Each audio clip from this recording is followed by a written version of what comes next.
नमस्कार, मैं डॉक्टर रजनीश आपका एक बार फिर से स्वागत करता हूं। सीरीज़ के पिछले हिस्से में मैंने बात की थी कि रिकवरी फेज़ में जो पेशेंट रिकवर कर रहे हैं उनकी 3 स्टेजेस जो आप उनके रिकवरी के लिए बड़ी इंपॉर्टेंट हैं, जिसके अंदर पहली रिकवरी स्टेज थी आपकी breathing exercise to recover the lungs, second stage थी cardiac exercise to recover the cardiac system और third exercise was general body exercise to recover the body. Okay, यहाँ इस सीरीज़ के इस हिस्से में हम आज बात करने वाले हैं कि रिकवरी के फर्स्ट स्टेज यानी कि लंग्स की रिकवरी के लिए हमें कौन कौन सी एक्सरसाइजेज करनी है ब्रीदिंग एक्सरसाइज में। ब्रीदिंग एक्सरसाइज स्टार्ट करने से सबसे पहले मैं आपको एक बात बताना चाहूँगा कि सभी ब्रीदिंग एक्सरसाइज आपके कोरोना पेशेंट्स के लिए रिक्वायर्ड नहीं होती हैं और वो यूज़फुल भी नहीं होती हैं।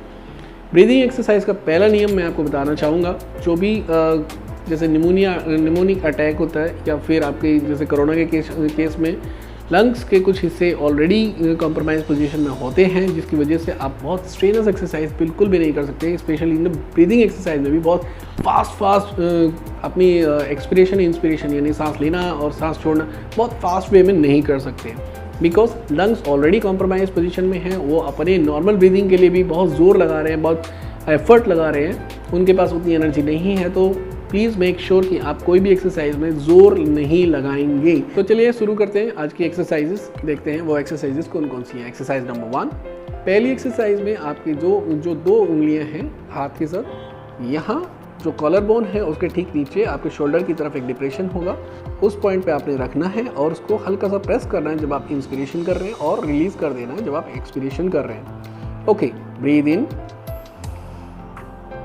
Breathe out, breathe in, breathe out. इस चीज को रिपीट कर सकते हैं 10 से 15 बार। ओके, सेकेंड एक्सरसाइज, हाथ को थोड़ा सा फैला करके, इसको कोस्टल एक्सरसाइज बोलते हैं, कोस्टल ब्रीदिंग। ओके, हाथ को अपने रिब्स के एरिया में रखेंगे, breathe in, breathe out, breathe in,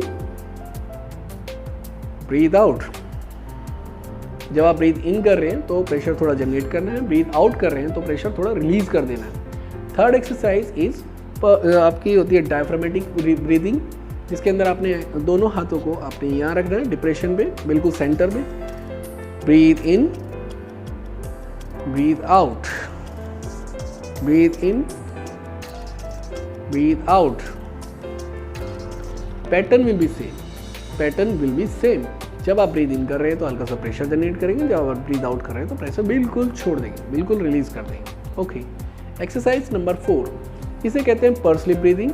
इसके अंदर आपने कहीं कोई हाथ रखने की ज़रूरत नहीं है, नॉर्मल अपना हाथ नीचे रखिए। जब आप ब्रीद इन कर रहे होते हैं तो उसको पूरा सांस खींचना होता है और फिर धीरे धीरे मुंह से छोड़ना होता है।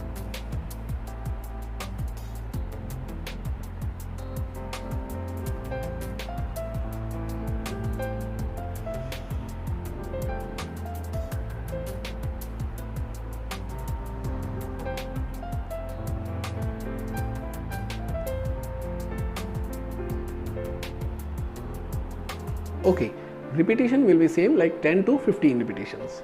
Next exercise, इस एक्सरसाइज में आप पूरा ब्रीथ इन करेंगे, उसको होल्ड करेंगे for 3 second and then release slowly. 1 2 3। Again 1 2 3। Okay, repeat it for 10 to 15 times. Next exercise, इसके अंदर आप ब्रीथ इन करेंगे जहाँ तक खींच सकते हैं, उसके बाद होल्ड करेंगे, फिर 3 बार स्निफ करेंगे और उसके बाद फिर आप एयर को रिलीज करेंगे।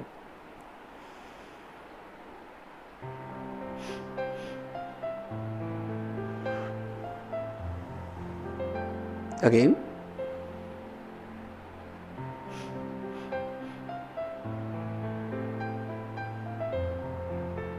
again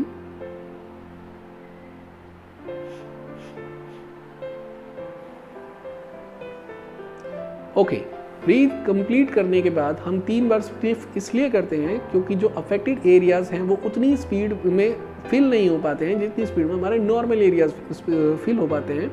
इसलिए थोड़ा सा टाइम रुक करके और स्निफ करने के बाद उनको भी ओपन होने का मौका मिल जाता है और उनमें भी एयर आ सकती है। तो उन्हीं एरियाज़ को हमने ओपन करना है, इसलिए वो स्निफ के साथ हम उन्हें ओपन करते हैं और फिर उसे रिलीज़ करते हैं। ओके, नेक्स्ट एक्सरसाइज, जब आप ब्रीथ इन कर रहे हैं तो पूरा ऊपर तक खींचेंगे और जब आप ब्रीथ आउट कर रहे हैं तो पूरा झुकते हुए जाएंगे। Okay, now start. Breathe in, breathe out, breathe in, breathe out, breathe in, breathe out. Okay, next exercise, इसमें दोनों हाथों को स्प्रेड करेंगे। breathe in, breathe out, breathe in, breathe out, breathe in, breathe out. ये थी सारी exercises जो आपको करनी है। बहुत simple, slow and rhythmic exercises हैं। इसमें किसी भी एक्सरसाइज में कोई एफर्ट लगाने की ज़रूरत नहीं है। जैसा हम पहले भी डिस्कस कर चुके हैं कि कोई भी एक्स्ट्रा जोर नहीं लगाना है लंग्स के ऊपर। ओके, यहाँ पे क्वेश्चन अराइज होता है कि इन एक्सरसाइजेज को मैं किस पोजीशन में करूँ। ये बहुत इंपॉर्टेंट क्वेश्चन है। जो लोग बेड रिडन हैं, जो लोग बेड पे हैं, वो लोग बेड पे ही अपना हाफ लाइन पोजीशन में बैठें, जैसे कि आधे लेटे हुए आधे बैठे हुए होते हैं, और पीछे अपने 4-5 तकिए लगा लें ताकि उनकी पोजीशन हाफ लाइन हो जाए। उस पोजीशन में वो ये सारी एक्सरसाइज परफॉर्म कर सकते हैं। जो लोग रिकवर और अच्छा रिकवर कर चुके हैं, जो मूविंग पेशेंट हैं, जो चल फिर सकते हैं, वो चेयर पे भी बैठ करके इन एक्सरसाइज को परफॉर्म कर सकते हैं, जैसे कि मैंने किया। ओके, बाकी सभी जानकारी के अगर कोई भी क्वेश्चन है, कोई भी क्वेरी है, आप मेरे पास कमेंट करके बात कर सकते हैं। आप मुझसे बात कर सकते हैं मेरे फ़ोन नंबर पे, जो मेरे नंबर गिवन है उनके ऊपर आप बात कर सकते हैं, या फिर आप अपनी क्वेरी को मेरे साथ मैसेज या व्हाट्सएप पे भी शेयर कर सकते हैं। इस जानकारी को ज़्यादा से ज़्यादा लोगों तक शेयर करें, सब्सक्राइब करें और लाइक करें। अपने ग्रुप्स में शेयर कीजिए ताकि उन लोगों को भी ये जानकारी मिल सके जिनको शायद इसकी बहुत ज़्यादा ज़रूरत है। और इस मुहिम में आप लोगों ने साथ देना है। इसको जितना वायरल कर सके कर लीजिए, क्योंकि बहुत इंपॉर्टेंट एक्सरसाइजेज हैं।